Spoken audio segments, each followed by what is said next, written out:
किती कष्ट करावं लागतात शेतकऱ्यांना. या कष्टकरी शेतकऱ्याची काही दिसत नाही लोकांना काळजी. सरळ प्रत्येकाच्या ताटात येते अन्न, पण अन्नाची किंमत नाही आणि अन्न कोण पिकवतो त्याची पण कल्पना नाही लोकांना.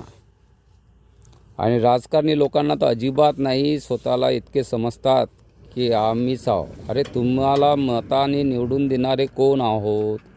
साधारण लोक तुम्हाला निवडून देतात तेव्हा आणि तुम्हाला मान सन्मान पण देतात, पण तुम्ही त्या मान सन्मानाची किती किंमत करता? तुम्हाला जर मत नाही मिळालं तर तुम्ही कसे आमदार खासदार कोणत्या पदावर जाल?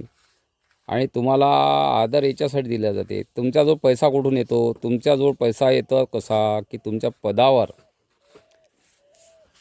पदावर गेल्यानंतरच तुम्हाला पगार मिळतो, तुमच्याजवळ ताकद येते, त्यानंतर तुम्हाला जे कोणत्या मार्गाने पैसे मिळते तुम्हालाच माहीत आहे.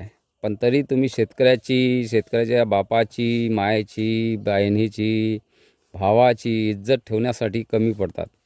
मग अशा वेळेस शेतकरी चिडणार नाही का?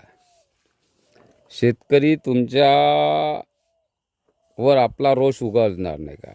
ज्या पक्षाने तुम्हाला तिकीट दिली त्यांनी तुमची लायकी ओळखली नाही, तुमच्याजवळचा आलेला कोणता मितीतून पैसा आला की काय आला, कोणतं क्वालिफिकेशन दिलं आहे, मग त्या पक्षाची किंमत ठरवणार नाही का लोक?